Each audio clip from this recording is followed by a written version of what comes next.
lovely viewers. Today I would like to share with you a story from my exchange.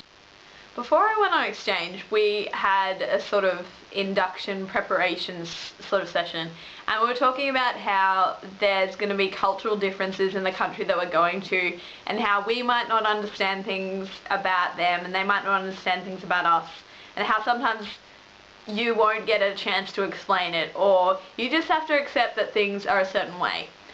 And sometimes this can lead to embarrassing situations, especially when you don't understand the language that someone's speaking.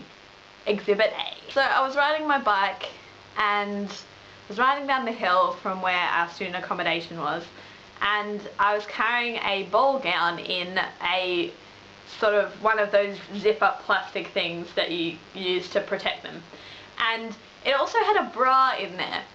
And I'd borrowed a bra from one of the girls at my student nation, and because I didn't have a strapless bra. So I borrowed that and I borrowed the dress.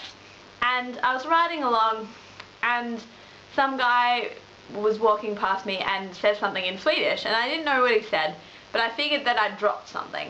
And I also had my bag, so I was sort of thought I'd probably just dropped my bag, or I'd dropped something like that. I'd actually dropped the bra. The guy goes to walk, walks over, sees what it is, looks at it, looks up at me with this mortified face, and just walks off. But before he walks off, he says something else in Swedish. I don't know what he said. I don't know whether he said, "Why is your underwear falling off?" He could have said anything. He could have said, "Well, have a good night then, I think you lost your bra." But normally I would have been mortified, but I was actually just found it so hilarious that I was just, after he walked off, I was just chuckling to myself so much, and it was really funny.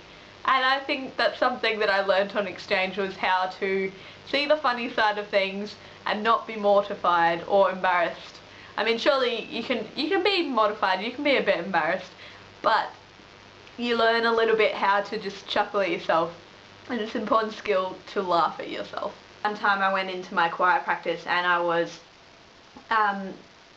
everyone was speaking Swedish. I arrived a bit late, so no one noticed that I was there, and they knew that I didn't really understand Swedish very well.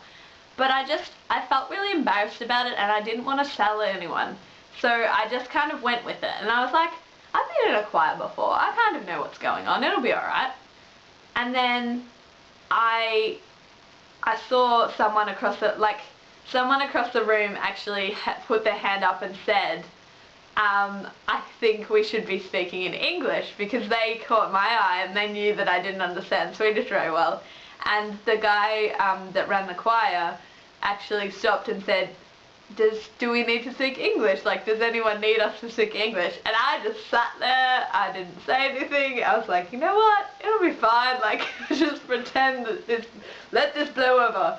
And I just let it blow over, and I just kind of thought, you know what, I'll just throw myself in there. Hopefully I'll understand most of what's going on. I mean, it wasn't like I was in a life or death situation, so it didn't matter whether I understood all the time what was going on.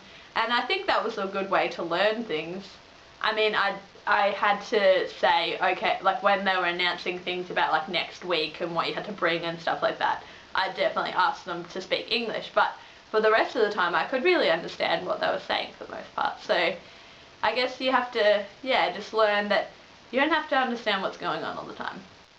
One of the things that I learned from being in Sweden was to be more confident, and to go with the flow, just sort of be like, you know what, I don't understand exactly what's going on, but that's okay. And I think that's an important lesson to learn in life. So I guess the moral of this story is, keep calm and act like you know what you're doing, because you don't always have to know what's going on, and learn to laugh at yourself. See you later, guys.